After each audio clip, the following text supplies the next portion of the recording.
Hey guys, Ben Leibovich coming at you with Just Ask Ben Why again. Good morning. How are you?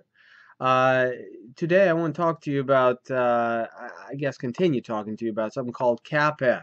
It's uh, capital expenditures. It's a very misunderstood item, but it holds a lot of power relative to both selling a property, buying a property, and getting it appraised for what you want it appraised.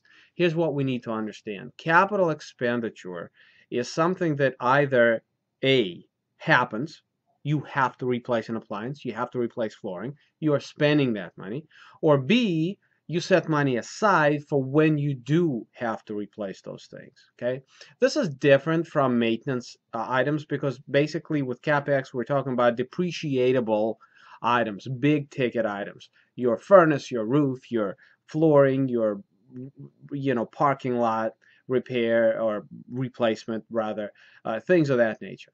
Okay, here's what you need to understand.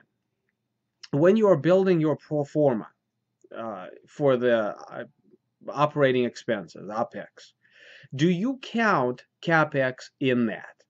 Because on the one hand, you and I both know that it's real money that's either going out now or will need to go out in the future at some point. You and I understand this, right? So intuitively, we would put that into the expense column for the pro forma, for the income and loss statement, right? Or P&L statement, profit and loss. A lot of people like to call it.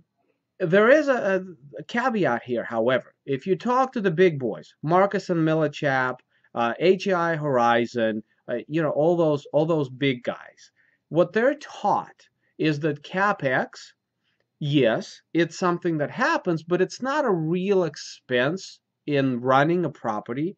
It's something that comes with ownership of the property. So when they build their pro forma, it goes like this. Here's the income minus the economic loss, whatever that's a whole another conversation, minus your expenses.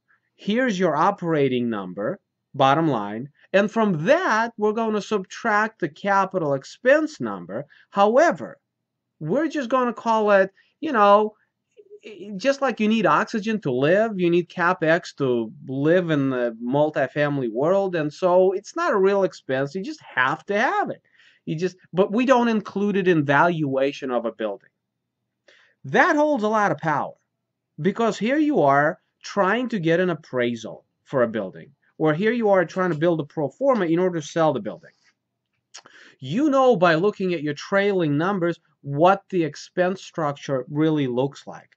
However, you now have the power to take that CapEx number, whatever replacement you've done that can be classified as CapEx, and you can remove that from your operating figures and put it separately beneath the fold line, so to speak. So in essence, what it does is it drives the NOI up higher. Personally, this is very cynical because the reason Marcus and Millichap and the rest of them do that is because nobody would ever buy anything if they really understood how much it takes to run this stuff. You couldn't build a pro forma that's worth anything, especially not in a hot market environment such as what we have now. Okay, so there's a lot of psychology behind this CapEx number that you need to understand, and there's a lot more to it than what I've said today or said in the past, but this is a short daily video, so here you go. CapEx holds a lot of power. It's both real and it's not real. It can be used to build the NOI higher than what it really is. Is that honest? Maybe. Who do you listen to? Do you listen to the big boys? They have a logic for it, right? They invented it, but they have it, and the market seems to take it as such. But, is the money going out? Yeah, it sure as hell is going out, right? So you have to make up your mind where you stand on this. But understanding CapEx, how it works and how it's manipulated, I think is crucial to being able to build a pro forma to both refinance the building and to sell the building. Buyer beware. That's the caveat. If the buyer is Ben Leibovich, you're not going to fool me on this crap. I know what it costs to run buildings. But if the buyer is somebody else, what can I say? What's the reason that people are paying way too much for property today? You know what I'm saying? All right. I hope this puts a little thought in your mind that you can extrapolate from here.